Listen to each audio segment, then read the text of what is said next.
croiser des chemins, pour encore sauter, danser, rire, sentir. Sentir les odeurs de résine, les odeurs de racines, les odeurs de mousse, de pin, de feuilles automnales. Pour l'air libre que nous pouvons construire chacun de nous à notre petite échelle. Gouttes d'eau océane ou branches vertes dans l'immensité des forêts, parce qu'il n'y a pas de fatalité, mais seulement des choix, des rêves, des actions à mener.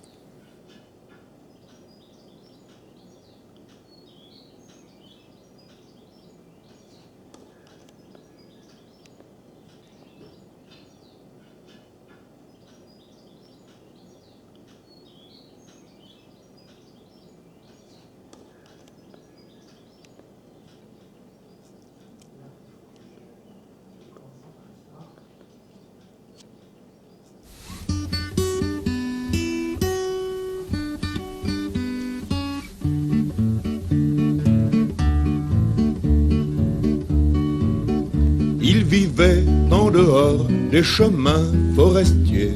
Ce n'était nullement un arbre de métier. Il n'avait jamais vu l'ombre d'un bûcheron, ce grand chêne fier sur son tronc.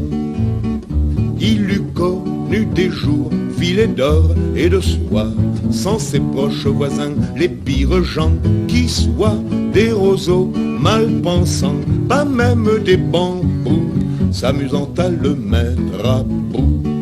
Très clair là-dessus. Oui au photovoltaïque en toiture, oui sur des zones qui sont déjà anthropisées, mais pas en milieu naturel. Pas en milieu naturel. Eh bien sûr, je suis pour le projet alternatif que l'association de la forêt des Sérigons propose, parce qu'il est absurde de mettre des projets photovoltaïques en milieu naturel alors qu'il serait possible de les développer sur des décharges, sur des zones industrielles, sur des parkings, sur plein d'endroits. Actuellement, au niveau de la planète, on déforeste la superficie forestière française.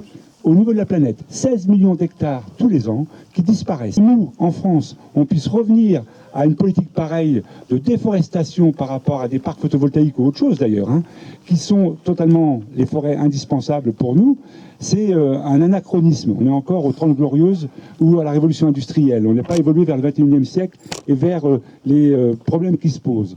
La forêt, par exemple...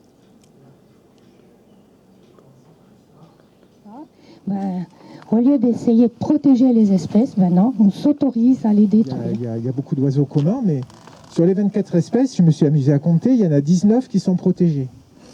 Qui sont protégés parce que les oiseaux en France, il faut le savoir, sont protégés par arrêté depuis 1981.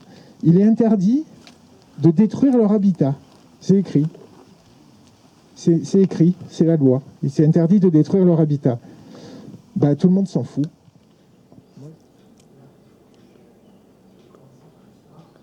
Ce que je dis, notre politique énergétique est complètement sous la coupe de lobby industriel, et ça c'est dramatique.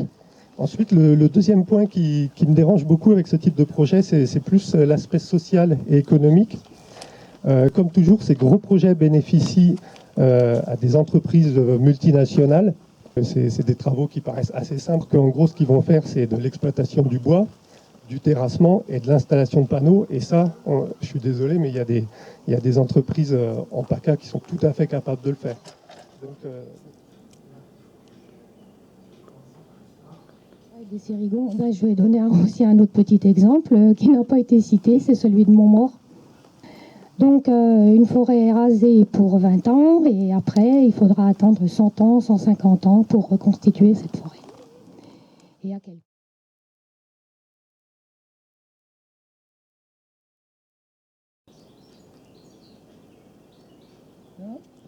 on défend notre territoire, parce que nous, quand on a élu notre maire, et je suppose que c'est pareil dans toutes les communes, jamais notre maire nous a dit vous savez, je vais raser 30 hectares de forêt pour faire ici du photovoltaïque, et là mettre 1500 tonnes de béton et d'acier pour faire tenir mes éoliennes. Jamais on nous l'a dit.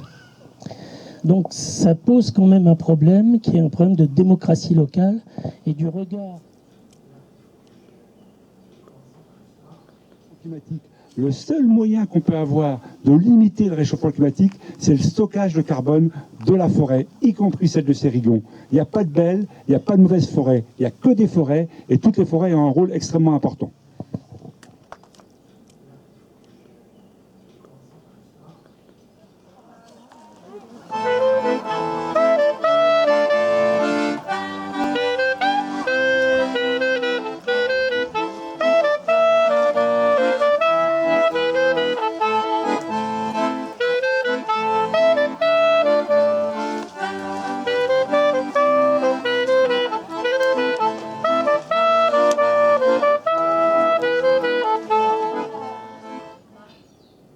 Dans la grande histoire du monde moderne, avec ses découvertes parfois belles et parfois étranges, les millénaires qui nous précèdent restent notre mémoire collective.